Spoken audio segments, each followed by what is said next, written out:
여러분 시청자 여러분 안녕하십니까. 차 한잔의 도론도담 시간입니다. 오늘은 선사들의 깨달음. 자, 누구겠습니까? 일단은 만화를 한 편 보시겠습니다. 자, 제목은 가볍게 해주마, 이게 제목입니다. 옛 서성을 찾아 나선 젊은 스님이 있었는데 저 마을에서 비를 피해 가자. 예, 비가 내리는데 뭐 지금 억수같이 퍼붓는 비, 뭐 이렇게 제가 요청을 한 것 같은데 뭐 억수같이 비 퍼붓고 있는 것 같습니까? 아무튼 그렇습니다. 저 한밤중도 아닌데 온 마을에 인적이 없네. 하룻밤 묵어 가려고 이제 뭐 동네 집 어느 한 집을 두드리는 겁니다. 대문을 두드리면서 예, 누구요? 하니까 하룻밤 묵어 갑시다. 뭐 이게 당연한 거죠. 옛날에는 뭐 이게 됐습니다. 지금은 뭐 어린 반푼어치도 없죠, 그죠? 자, 안 돼요. 지금 마을에 역병이 돌아서 손님을 받을 수 없어. 역병, 뭐 깜짝 놀란 겁니다. 역병, 옛날에 역병 돌면은 다 죽죠, 그죠? 절단 나는 거야. 자, 나무 밑에서 이제 비를 피하고 있는데 이게 피해집니까? 비가 많이 오면 이거 안 됩니다. 추워. 혹시 역병이라도 걸리면 꼼짝없이 죽게 될 텐데 뭐. 자, 임무를 한번 볼까요? 덜덜덜덜덜. 예, 완전히 쫄아버렸습니다. 춥고 배고프고 뭐 이런 거죠, 그죠? 거기다가 역병이 돈다니까. 그날 밤 스님은 밤새도록 죽음의 공포에 시달렸다. 이히 살려주세요. 예. 자, 이거 꼭 요즘 그거 같다. 이거 내란범의 공포에 시달리면서 살려주세요 하는 똥별들 같다. 야, 참. 자, 근데 이렇게 해서 일단은 날이 밝고, 예, 볼립 끝에 이슬이 맺혔죠, 그죠? 자, 휴, 내 목숨이 저 이슬과 뭐가 다른가? 이슬은 여기서 또르르 흘러가지고 밑으로 톡 떨어지면 그걸로 땡이죠, 그죠? 이슬의 일생 끝나는 겁니다. 자, 저것과 뭐가 다른가 해서 다시 동학사로 돌아온 스님은 화두를 들고 참선 수행에 들어갔는데 동학사 스님이었던 것 같습니다. 나귀의 일이 끝나지 않았는데 말의 일이 닥쳐온다. 예, 뭐 이런 이 화두였는데 이런 비슷한 이 화두가 옛날 당나라 때 있었더라고요. 제가 찾아봤죠. 자, 어느 날 창밖에서 들려오는 소리에 깨달음을 얻었다. 소가 되어도 고삐 뚫을 구멍이 없다는 게 무슨 뜻입니까? 이 질문에 그냥 딱 눈치를 챈 거야. 아, 이 우주가 다 내 집이로구나. 으하하하. 뭐 기분 좋았어. 뭐 이렇게 된 겁니다. 자, 이후 경허선사는 한국 불교를 이끈 훌륭한 제자들을 많이 길러냈다. 여기 뭐 많으면 벌써 뭐 10명이 넘죠, 그죠? 한 20명 가까이 되나? 자, 어느 날 제자와 함께 절로 돌아가고 있었는데 무겁지, 내가 가볍게 해주마. 무겁다고 제자가 막 불평불만을 엄청 했어. 그러니까 가볍게 해주겠다 이거야. 근데 옆에 마침 지나가던 동네 아낙 딱 붙잡고 그냥 이구동성을 해버린 거야. 이구동성 아시죠, 그죠? 두이자 입구자 가틀동자 소리성자 이구동성. 여기서는 쪽이라는 소리가 나는 걸로 돼 있네요. 자, 아무튼 뭐 이래 됐어. 그러니까 이 온 동네 사람들이 몽둥이 들고 쫓아온 거야. 잡아라, 죽여라, 이렇게 된 거죠. 그러마 날 살려라 하고 도망가는 겁니다. 아, 제자는 불평이 막 사부의 기행 때문에 불평불만이 많아. 근데 사부는 유유자적하게 이제 가벼워졌지 하고 묻는 겁니다. 자, 무거운 짐을 진 분들은 다 내게로 오시오. 이거 어디서 들어본 대사 아닙니까? 예, 리우데자네이로에 있는 예수상의 형태를 하면서 뭐 옛날에 예수님이 하셨다는 말씀. 무거운 짐을 진 분들은 다 내게로 오시오. 예, 뭐 이런 겁니다. 이분이 그 유명한 경허 성우 선사 되시겠습니다. 자, 이 텍스트 부분을 한번 제가 또 읽어드리겠습니다. 요건 또 이거 저걸 보셔야지요. 예, 일단은 경허 성우선서 1846년에서 1912년 하시고 선종을 다시 일으키다 이렇게 돼 있죠, 그죠? 자, 앞에 저분이었는데 청허 휴정선사인데 막 확 건너뛰었습니다. 확 건너뛰고 이렇게 들어갑니다. 전북 전주에서 태어난 경허선사는 뭐 이렇게 들어갑니다. 전북 전주 출신의 큰 인물이죠, 그죠? 뭐 한국 불교에서는 제일 큰 인물이라고 봐야죠. 자, 어쨌든 뭐 앞에 이 해운대 백사장 옆에 위치한 3개의 주차장 가운데 메인 주차장에 지금 자리를 잡고 있습니다. 컴컴한데 이게 이제 가운데 있는 주차장보다는 뭐 주차 대수가 좀 적습니다. 적은데도 여기가 메인입니다. 메인. 아무튼 그렇고 앞에 이제 차가 좀 주차되어 있고 저 차들 너머로 송림공원 그 너머로 이제 사람들 왔다 갔다 통행할 수 있는 도로, 그 도로 너머로 백사장 넘어 바다 이렇게 되겠습니다. 자, 뭐 주변 경관은 그렇고요. 텍스트를 읽도록 하겠습니다. 선종을 다시 일으키다. 전북 전주에서 태어난 경허선사는 9살 때 경기도 청계산의 청계사에서 출가했는데, 청계산 이거 하니까 또 청계사 제가 좀 자주 갔죠. 등산 다닐 때. 예, 뭐 그렇습니다. 그랬는데 개허스님의 지도를 받으며 마음가짐을 익혔다. 14살 때 절에 머무르게 된 어느 선비에게 천자문을 배우게 되었는데 그 속도가 엄청나게 빨랐다. 이 무렵 개허스님이 환속하게 되었는데 경허의 재주를 아깝게 여겨 동학사의 만화스님에게 추천해 주었다. 만화스님은 뭐 제가 이거 조사를 할 때 생물연대가 불분명한 걸로 제가 파악을 했거든요. 지금은 뭐 좀 규명이 됐는지 그건 모르겠습니다. 아무튼 만화스님에게 추천을 해 주었다. 강백, 강의를 잘하는 강사에 대한 높임말. 강백인 만화스님의 지도를 받게 된 경허는 9년 동안 불교의 3장은 물론이고 유교와 도교의 학문도 모두 섭렵했다. 그리고는 여러 스님들의 청에 의해 23살의 젊은 나이에 제3대 동화사 강백이 되어 스님들을 가르쳤다.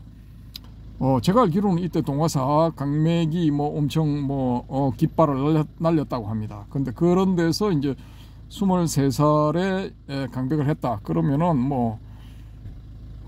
일단은 천재라고 봐야죠, 그죠? 이 부분에는 이제 아주 뛰어난 그런 인물, 그런 인물이었습니다. 경허는 31살 때 불현듯 환속한 옛 스승이 보고 싶어 그를 찾아 한양으로 가던 중 심한 폭풍우를 만났다. 가까운 마을에 들러 비를 피해 가려고 했는데 마침 마을에는 콜레라가 돌아 경허는 노숙을 할 수밖에 없었다. 경허는 할 수 없이 마을 밖의 큰 나무 밑에 앉아서 밤을 지새는데 추위와 배고픔 그리고 전염병에 대한 생각으로 마음의 안정을 이루지 못하고 죽음의 공포에 시달렸다. 날이 새자 자신이 그동안 배웠던 것은 생사의 문제를 해결하는 데는 아무런 소용이 없음을 깨달았으며 그런 자신이 남들을 가르친다는 것도 부끄럽게 생각되었다. 이게 뛰어난 사람은 이런 거야. 근데 좀 얼치기, 사이비 이런 인간들이 전혀 부끄럽게 생각을 안 해. 이게 문제죠, 그죠? 자, 아무튼 동학사로 돌아온 경허는 곧 가르치던 스님들을 해산시키고 자신은 방에 들어가 좌선 수행을 시작한다. 아예 문을 봉해버린 경허는 최대의 적인 수마, 잠을 물리치기 위해 송곳을 꽂은 널빤지를 턱 밑에 놓았다. 그래도 졸게 되자 칼을 들고는 칼끝을 턱을 향하게 했다. 여차하면 죽게 될 판이니 경허는 말 그대로 목숨을 걸고 수행에 임한 것이다. 그리고는 나귀의 일이 가지 않았는데 말의 일이 온다는 화두를 들었다. 이렇게 처절한 수행을 한 지 석 달쯤 될 무렵의 일이다. 밥을 넣어주는 창밖에서 완규라는 제자가 아랫마을에 사는 이처사로부터 들은 소가 되더라도 콧구멍 없는 소가 되어야지라는 말이 무슨 뜻인가를 물어오는 순간 경허는 궁극의 깨달음을 얻었다. 자다가 봉창 두드리는 거죠. 이거야말로 진짜 봉창을 두드려버린 겁니다. 자, 어쨌든 간에 경허가 살았던 시기는 조선시대 말기였다. 당시 조선에는 외국 세력이 들어와 판을 치고 있었는데 특히 일본과 러시아 그리고 청나라가 조선을 차지하기 위해 치열한 싸움을 벌이고 있었다. 자연히 사회는 극도로 혼란스러워질 수밖에 없었는데 이 때문인지 불교 역시 겨우 명맥을 유지하고 있는 상황이었으며 선종의 경우 법맥이 어디서 누구에 의해 이어지고 있는지도 몰랐다. 엉망진창 됐다 이 말입니다. 사형인지 사제인지 서성인지 사숙인지 손재자인지 몰라 엉망진창 된 거야. 난세의 영웅이 난다고 했는데 경허가 바로 그런 사람이었다. 태어나자마자 아버지를 여의었기 때문에 스님의 길을 갈 수밖에 없었고 천재적인 두뇌를 가진 덕분에 불교학 등에 통달할 수 있었다. 또 문득 옛 스승이 보고 싶어 길을 나섰다가 참선의 길로 들었었고 마침내 생사를 넘어 윤회의 고리를 끊어버렸으니 그가 가야 할 길은 이미 정해져 있었던 것이다. 여기서 또 제가 갑자기 생각납니다. 우리 해오롬님 이번에 올린 게 화엄사 윤회를 부정하는 땡중을 심판하는 각황제냐 했습니까? 하나 올렸잖아. 윤회를 부정하는 땡중을 심판하는 각황제. 자기가 올려놓고도 이거 모르는 거야. 가려내는 윤회를 부정하는 땡중을 가려내는 각황전이랍니다. 요 영상 밑에 보시면은 있을 겁니다. 아마 제 추정은 그렇습니다. 일단 한번 쭉 찾아보시면은 나올 겁니다. 그거 2시간짜리입니까? 네. 2시간이 넘는답니다. 2시간 28분. 또 잠 안 오면은 한번 보시고 그러면 수면제로 작용할 것 같습니다. 어쨌든 천에 넘었어. 조회수가 천이 넘어갔답니다. 와, 이거 다른 수십만 독자를 가진 그런 채널에 비하면은 그냥 조회수가 수십만이 나온 거네요, 그죠? 그렇죠. 야, 참 이거 나는 100개도 안 나올 줄 알았더니 2시간짜리라. 야, 이거 잔치국수 안 먹어야 되는데. 기대도 안 했는데. 어쨌든 그렇습니다. 자, 탈바가지를 쓰고 한 6년 동안의 오후 수행, 깨달은 뒤에 하는 수행, 이거 오전 오후의 오후가 아니고 깨달을 오자 뒷후자, 깨닫고 난 다음의 수행, 오후 수행을 끝낸 경우는 옷과 탈바가지, 주장자 등을 모두 불태우니 이는 경우가 38살 때의 일이다. 이후 경허는 술에 취해 법당에 들어가거나 여자와 동침하는 등 사람들이 생각하는 스님의 행위를 벗어난 행동을 많이 해 파괴성이라는 손가락질을 받기도 했다. 경허 이후 많은 스님들이 그의 이런 행동을 따라하면서 사람들이 비난하면 자신은 무애행, 걸림이 없는 행동을 하고 있다고 한다. 그런데 여기에는 큰 차이가 있다. 경허는 궁극의 깨달음을 얻어 자신의 본래 모습으로서 모든 행위를 했다. 따라서 그의 행위는 무애행이 되지만 본래 모습이 아닌 윤회하는 나의 상태에 있는 스님들의 행위는 모두 파괴행이며 반드시 그 과보를 받는다는 것을 명심해야 된다. 제가 일단 이렇게 썼는데 이 경허선사도 결국은 이 인광보의 과보에 못 벗어났습니다. 못 벗어나서 그걸 벗어나려고 말년에 노력을 좀 했는데 그 뜻대로 잘 안 됐죠, 그죠? 그래서 좀 낭패한 경우를 당하기도 했고 그렇습니다. 이제 차차 말씀드리기로 하고요. 무예행을 하는 와중에서도 수월, 해월, 만공과 같은 제자들을 길러내면서 한국 불교 중흥의 주춧돌을 놓은 경어는 자신을 알아보는 사람이 없는 함경남도 갑산으로가 머리를 기르고 박난주라는 이름으로 훈장 노릇을 하며 지내다가 임종계를 남기고 입적했다. 예, 제 원고는 여기까지입니다. 자, 근데 이 경어 성우선사 진짜 근현대 한국 불교에서 이제 문제적 인물이죠. 문제적 인물인데, 일단 우리 해오롬님, 여기서 질문. 자, 이 양반이 들고 있던 화두, 나귀의 일이 가기 전에 말의 일이 온다. 이 뭔가 같습니까? 이 화두인데. 모릅니다. 모른답니다. 요거는 이제 또 우리 이 방면에 이 정통하신 우리 그 바람의 금객님께서 해설을 좀 해주셔야 될 것 같습니다. 저도 이거 잘 모르거든요. 그때도 몰랐지만은 지금도 요 아리삼삼합니다. 아리삼삼하고 대충 감은 잡았는데 이 정확하게는 모르겠습니다. 그래서 이 해설을 좀 부탁드려야 될 것 같습니다. 자, 그러고 이제 이분이 경허성우 선사 때문에 여러 가지 문제가 생겨요. 이제 우리가 도외시 할 수 있는 그런 문제는 뭐냐 하면은, 조명 끄셔도 됩니다. 그런 문제는 일단 그 선종의 법맥에 관한 겁니다. 법맥. 지금도 뭐 어느 요 부산 근교에 절에 가면은 그 법당 정면 벽입니까? 앞부분 앞에서 봤을 때 그 법당 그 주춧돌 벽에 새겨져 있죠. 1대 조사부터 시작해가지고 뭐 70몇 대 조사인가 막 그래가지고 뭐 새겨놓은 그런 절이 있습니다. 요 현대 근처에.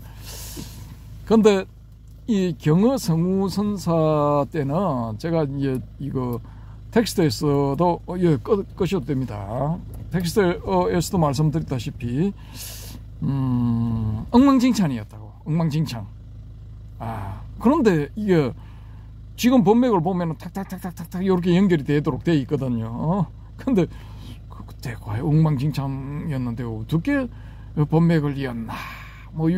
제가 그 읽어드린 텍스트에서도 이 경허성우 선사가 누구의 법맥을 이었다 이건 없잖아요, 그죠? 제가 이거 못 찾았거든요. 이 원고를 쓸 때 2010년도 이거 쓸 때 못 찾았단 말입니다. 근데 2014년이 지난 2024년도 지금 누군가 이걸 발견하신 분이 계시면은 코멘트를 좀 해주시기 바랍니다. 이 부분도 우리 바람의 검객님이 좀 잘 아실 것 같은데 지도 편달을 부탁드립니다. 여기서 이제 우리가 제시되는 문제가 뭐냐면은 대한민국 선종의 법맥은 조작되었다. 이런 주장을 할 수가 있죠, 그죠? 그리고 요게 이제 올라가면은 서산대사, 지난번에 살펴본 서산대사 앞부분에 거기 이제 내려오는 법맥도 좀 이제 그런 문제가 있다 해서 2010년인가 2015년인가 하여튼 제가 내려오기 이전에, 그러니까 2012년 전이죠.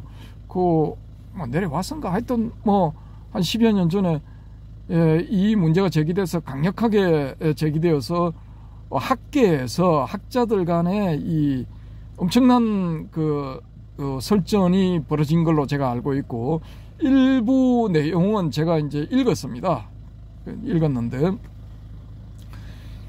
그때부터 이제 조작이다라고 주장하는 분들의 의견도 일리는 있더라고요. 보니까 그게 일리는 있고, 또 아니다, 조작이 아니다, 실제로 이렇게 법맥이 흘렀다라고 주장하는 분들 내용도 보면은 또 일리가 있고, 그래서 명확하지를 않다라는 거죠. 조선 중기에 그 서산대사 앞부분에 좀 1대인가 2대인가 혹은 3대인가가 명확하지 않고, 그 다음에 이제 요 경허선사가 법맥을 어떻게 이었느냐, 요 부분이 또 명확하지를 않습니다, 사실은. 그래서 이 좀 문제죠, 그죠? 문제입니다, 문제. 오게티 부분인데, 일단 이제 범맥을 연결은 시켜야 돼요. 연결은 시켜야 되는데 이제 고육지책으로 가장 가까운 경우, 가장 높이 일어난 확률, 뭐 이렇게 연결시켰을 때 이제 수긍할 사람들이 가장 많은 경우, 뭐 그렇게 해서 수긍하는 것을 이제 이거 인정하는 걸로 보고 이 연결을 하지 않았나. 뭐 저는 일단 그렇게 봅니다. 그렇게 보는데, 일단 이 범맥 문제는 그렇고요. 또 두 번째 이제 이분의 이제 막행막식의 문제. 이제 이 일명 좋게 말했을 때 무애행. 근데 나쁘게 말하면 어떻게 보느냐? 막행막식입니다. 막 행동하고 막 먹는다라는 거죠. 말 그대로. 예.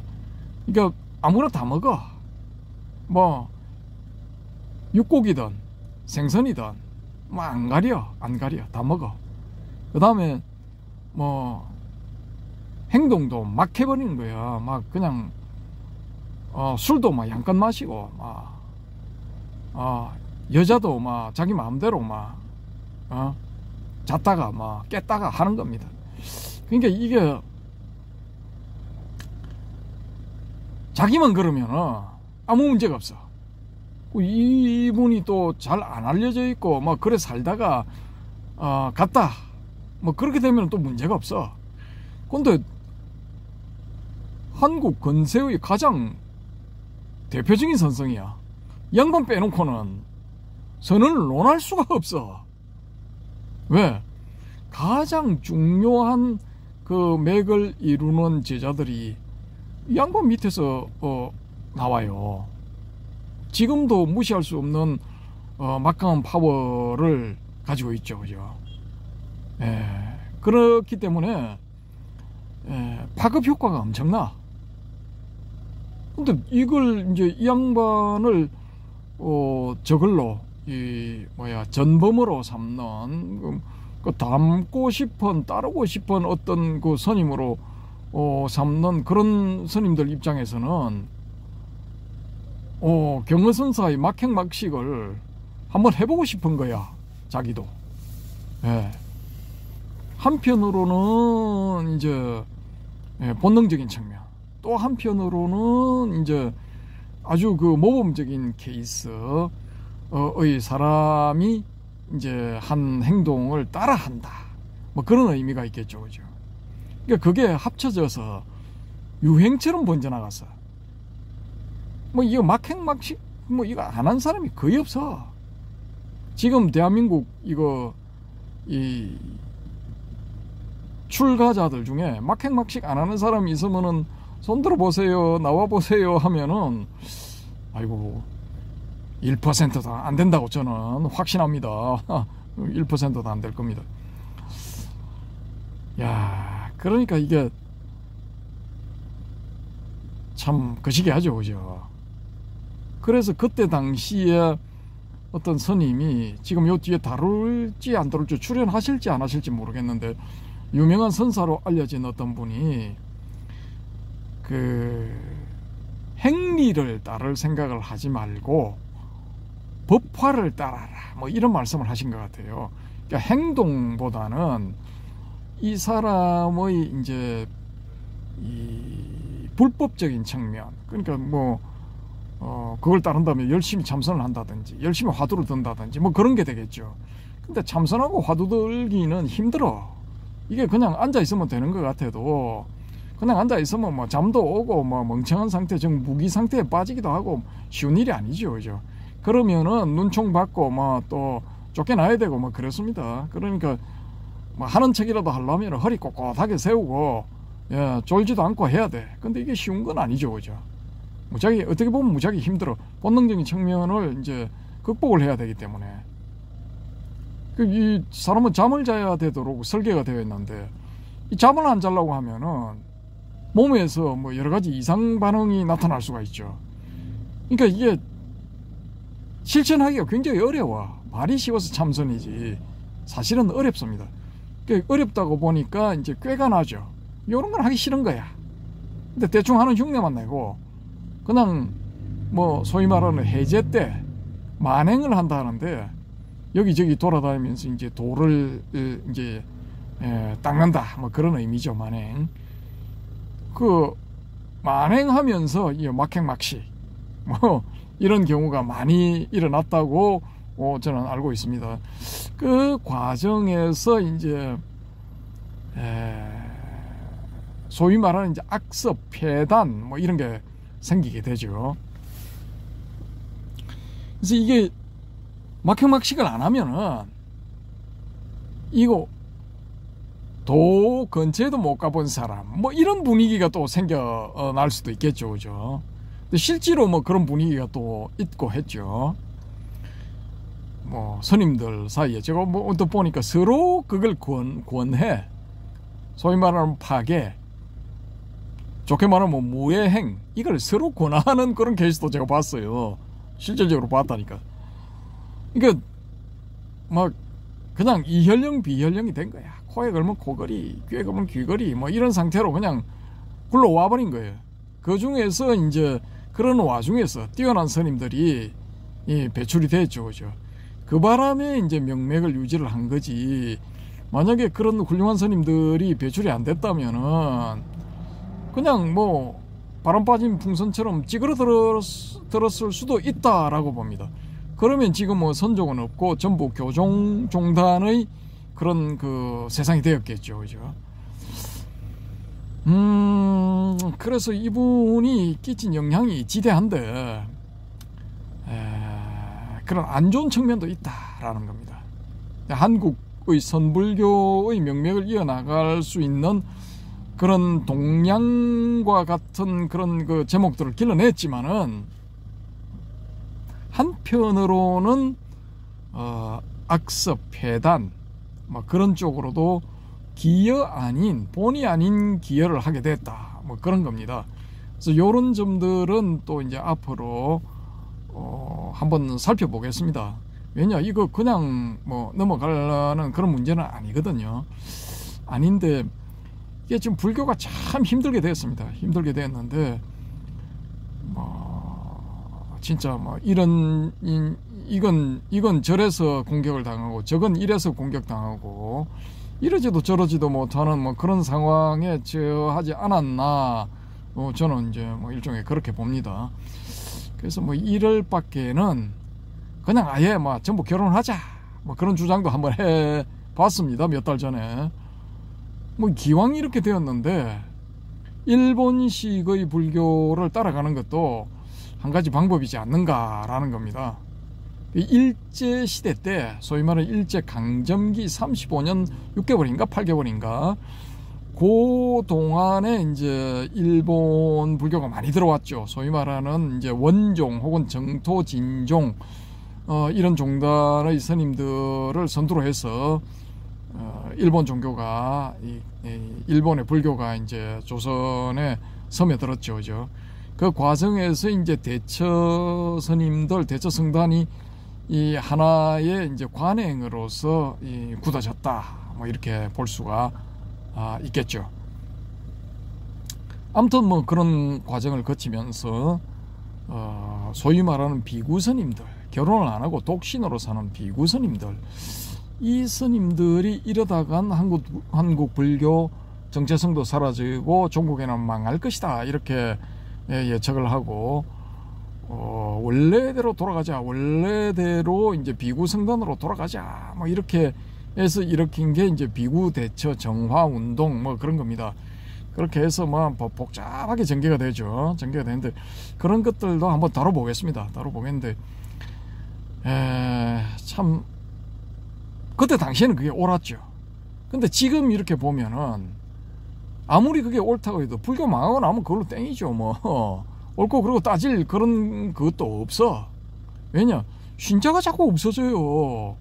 불교 신자의 지금 주축은 70대 80대 90대 노보살님들인데 이분들이 뭐 1년에 30만 명인가 40만 명인가 이렇게 다 돌아가신대요. 뭐 어쩔 수 없는 거예요. 뭐 용선 타는 거는 뭐 어떻게 막아볼 방법이 없습니다. 이게 그렇게 되면은 자연적으로 이제 불교는 찌그러들죠. 이게 뭐 어느 순간 임계치를 넘어가면은 급격하게 줄어들 겁니다. 아마 뭐 절에 가도 신자를 찾아보기 힘든 뭐 방문객을 찾아보기 힘든 뭐 그런 상황이 일어나지 않을까. 일단 그렇게 봅니다. 왜냐, 지금 전국 곳곳에 관광지로 개발해 놓은 한옥마을, 유이태마을, 누굽니까, 그 허준마을 이런 거 뭐 전국 곳곳에 많이 지어놨는데, 그 유튜버들이 가가지고 다 찍어 와가지고 사람 그림자도 안 보입니다. 뭐 일주일에 뭐 10대명, 20대명 밖에 안 온대요 하고 뭐 지금 올리고 있거든요. 세금 수백억, 수천억씩 들여가지고 이게 무슨 짓이고 뭐 이렇게 해서 뭐 올리고 있습니다. 제가 지금 보고 있습니다, 유튜브를. 자, 그러면은 절은 이렇게 안 될 것인가? 저는 곧 이렇게 된다고 봅니다. 곧. 빠르면 5년, 늦으면 10년. 여기에 대한 대책을 세워야 되는데 대책 세울 생각들을 안 해. 이 스님들이 생각들을 안 해. 그런 데 대해서는 뭐 관심도 없어. 일단 관심이 없어. 액션이 전혀 없어.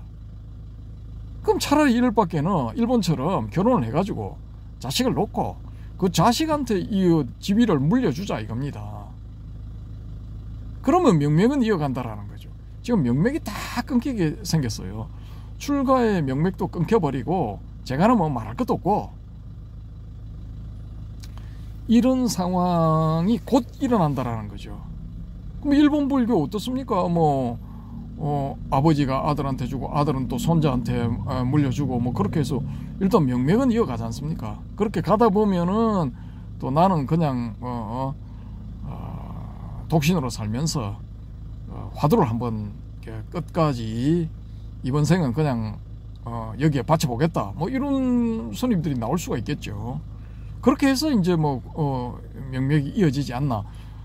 저는 그렇게 예측을 합니다.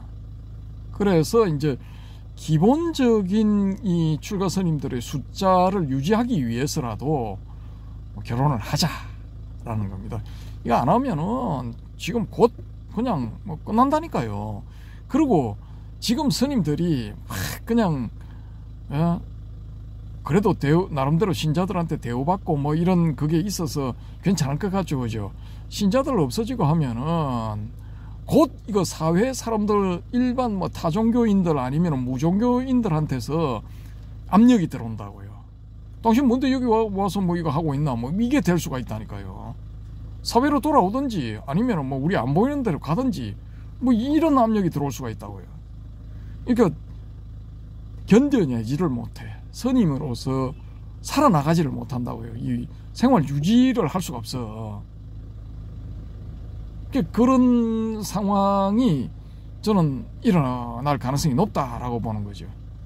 그러니까 그런 걸 막기 위해서라도 그냥 결혼하고 그걸 제대로 정착을 시키고 그렇게 이제 해서 이 새로운 전통을 세우면은 그거는 이제 나름대로 인정을 받게 될 가능성이 높다라고 저는 보는 거죠. 법적, 제도적 그런 장치들을 통해서 사회적으로 인정받고 보호받을 수 있다라고 보는 겁니다. 지금 이런 상황에서는 그거 잘 안 될 겁니다. 이거 법적 지위도 이 불교 종단의 법적 지위가 임의단체 그렇게 되어 있는 걸로 제가 알고 있거든요.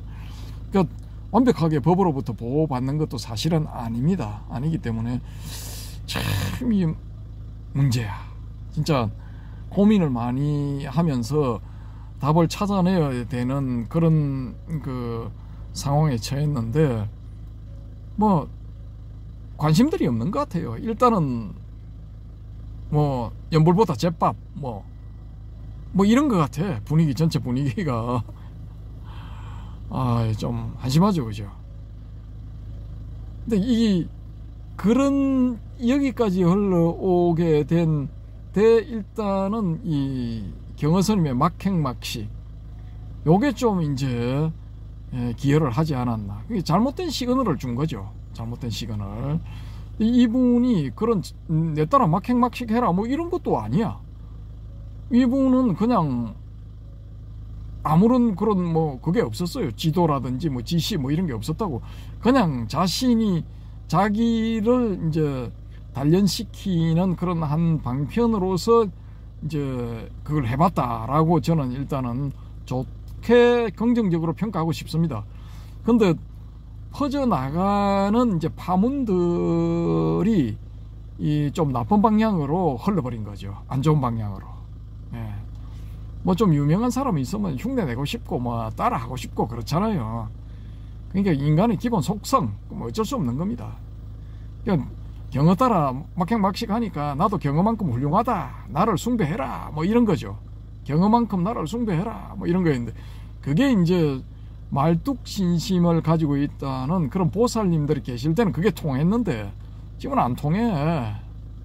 예. 완전히 지금 다른 세상이 돼버렸거든요. 그러니까 이 정신들을 차리셔야 돼. 정신들을 바짝 차리셔가지고 이 불교가 처한 난관을 이걸 돌파할 수 있는 그런 방법을 찾아내겠다. 이렇게 해서 이제 모여서 끊임없는 논의들, 토론, 예, 자아 비판, 상호 비판 이런 걸 해가면서 방법을 찾아내야 돼요. 그렇지 않으면은 자의반 타의반 그냥 환속하는 그런 사태가 5년 뒤 10년 뒤 뭐 급작스럽게 올 수도 있습니다. 어쩔 수, 그때 되면은 늦은 거야. 해볼 방법이 없어. 어떻게 해볼 방법이 없어요. 가진 재산 다 뺏겨. 제가 지킬 수 있을 것 같죠? 착각하지 마세요. 뺏깁니다. 모조리 다 뺏깁니다. 그리고 월급쟁이, 최대한 봐줘가지고 전통사찰의 스님들 월급쟁이로 등록하세요 하면 월 200, 300 뭐 이거 해가 등록해가지고 생계 유지를 해나가는 뭐 그런 상황이 올 수도 있습니다. 그러니까 야 네가 뭐 악담하는 거냐 이렇게 하실 수 있는데 저는 한 20, 30년 전부터 이렇게 될 거라고 말씀을 드렸어. 근데 개가 짖어도 귀찮은 간다 뭐 그거야 반응은. 그리고 그냥 네가 뭔데 그런 대도 않은 소리를 하느냐 뭐 다 그런 거야. 그 노보살님들한테도 는저시 제가 이야기를 해보니까 재수없는 소리 하지 마라 하는 뭐 그런 반응들이었어요. 그러니까 한 20, 30년 전에 경고를 막 했어. 뭐 이런 세상이 올 겁니다. 그때는 꿈에도 이런 세상이 올 거라고는 생각을 못 했죠. 그죠? 근데 제가 뭐 금방 말씀드린 그런 게 곧 닥칠 수가 있습니다. 곧.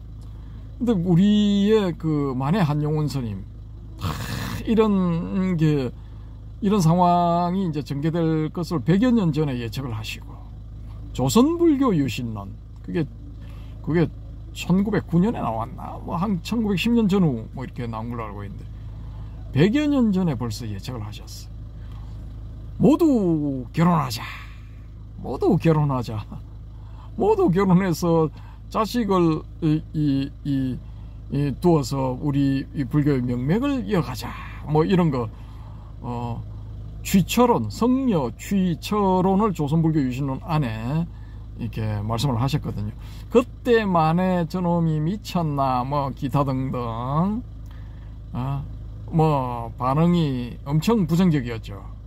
근데 이 만해스님이 실천을 했어. 실질적으로 결혼을 해서 아들은 없었고 딸이 한 명 있었죠. 한모 씨라고, 한땡땡이라고 있었는데 그분도 지금 제가 알기로는 돌아가신 걸로 알고 있거든요. 외손도 이제 다 끊겼는가 뭐 하여튼 뭐 그런 걸로 알고 있습니다. 선각자는 외로워. 예, 외로워. 사람들이 안 따라줘. 근데 100여 년 전에도 그랬는데 지금은 오죽하겠습니까? 뭐 관심도 없어. 예, 관심이라도 가지면 괜찮은데 관심이 없어. 관심을 가져줄 신도들은 줄줄이 줄을 서서 용선 타고 떠나고 있어. 야, 참 거시기합니다.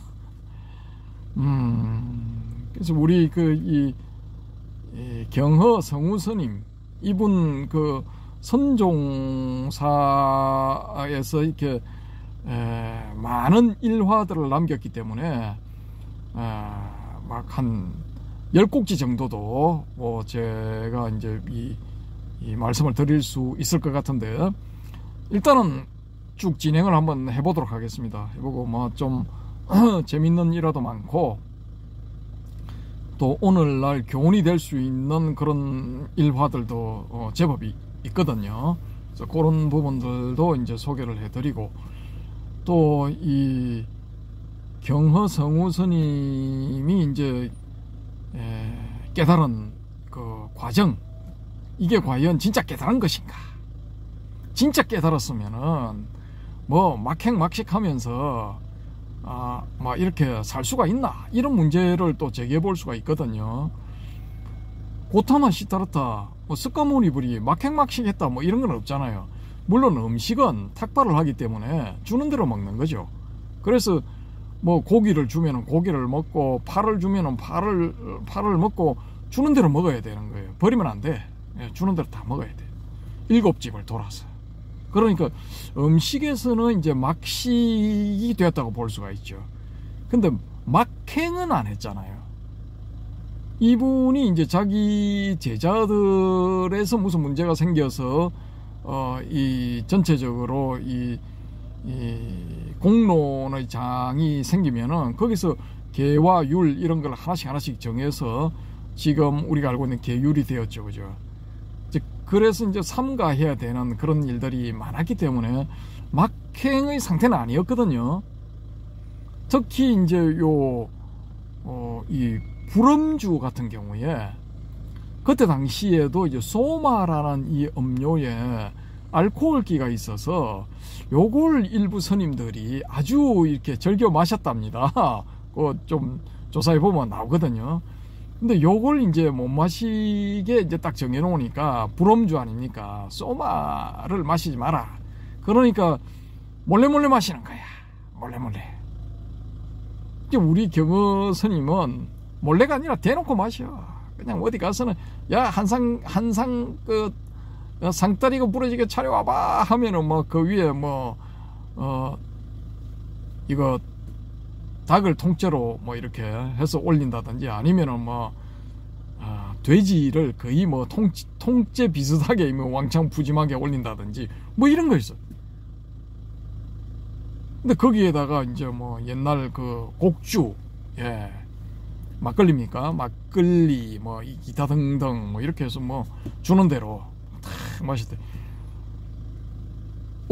그때는 부르는 거는 이제 불음주니까 주자는 안 붙이고 곡차, 곡식으로 만든 차 이거죠. 차는 원래 곡식으로 안 만들죠. 나뭇잎으로 만들잖아요. 근데 이 곡식으로 만든 거야. 곡차라고 하면서 막 마음껏 마셔.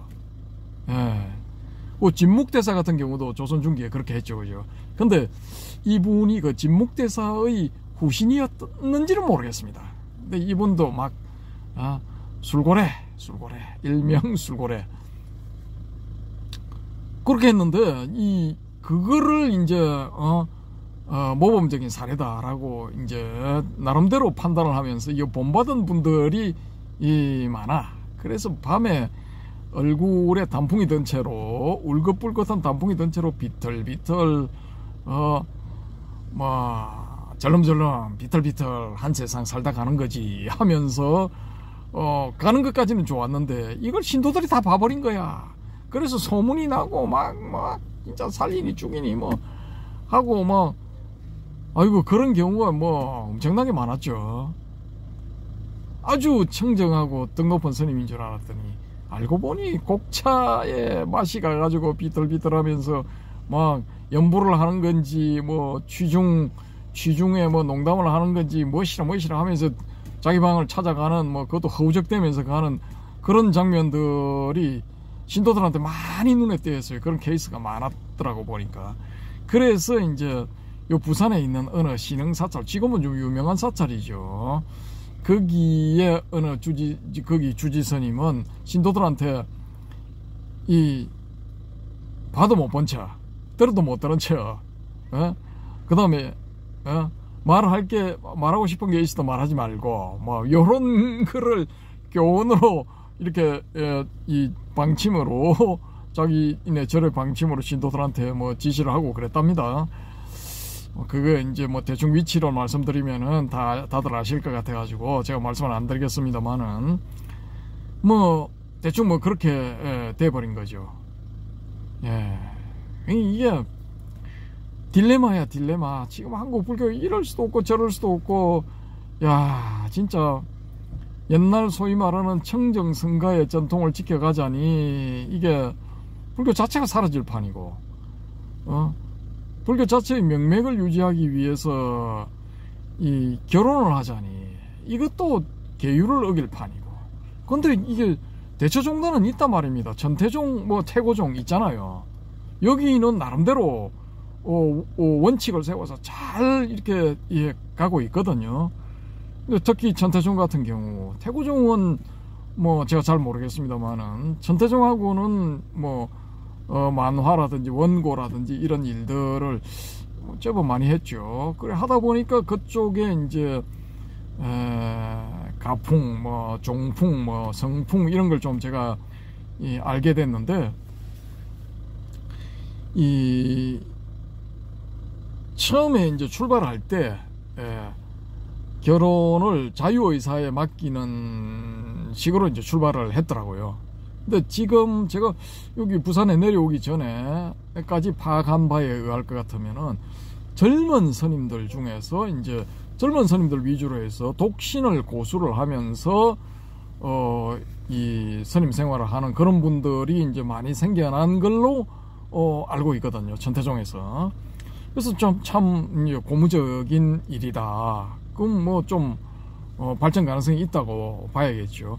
그래서 만일에 뭐 안 좋은 일들이 일어나서 한국 불교 종단들이 다 이 간판을 내린다고 하면은, 그럴 경우에도 전태종만은 살아남아서 불교의 명맥을 유지해 갈 것이다 라고 예측 아닌 예측, 뭐 저는 그런 생각이 일단 들었습니다. 그래서 좀 이제 저는 전태종은 이제 긍정적으로 봅니다.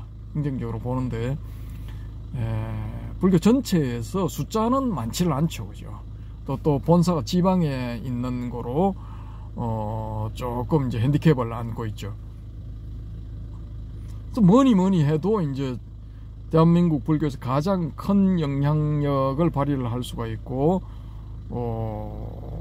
이 최대 종단이라고 할 수 있는 데는 조계종이죠, 그죠? 조계종인데, 그 조계종은 이제 선종 종단이고, 그 선종 종단에서 이제 내세우는 계보 중에서, 조계종에서 내세우는 계보 중에서 근현대 이 법맥을 논하면서 혹은 선종 선학을 논하면서 이 경어 성우 선사를 뺄 수가 없어. 뺄래야 뺄 수가 없어. 이 양반을 빼버리면은 그냥 무너지는 거야. 그러니까 우리도 이제 경어 성우 스님에 대해서, 이 성우 선사에 대해서 좀 심도 있게 이 도론도담을 하면서 선종을 표방하는 조계종단이 어떻게 하면 이 명맥을 유지할 수 있을까? 지금 뭐 선방에 앉아서 윗바사나 하는 스님들이 많답니다. 지금쯤 아마 뭐 70-80% 될걸요. 그럼에도 불구하고 간판을 윗바사나 종단으로 바꾸지를 않고 갈지를 않고 계속 이 전통의 선종 종단으로 간다면은 이 헤어롬 채널에서 하는 도론도담, 잔잔의 도론도담에서 하는 이런 논의들이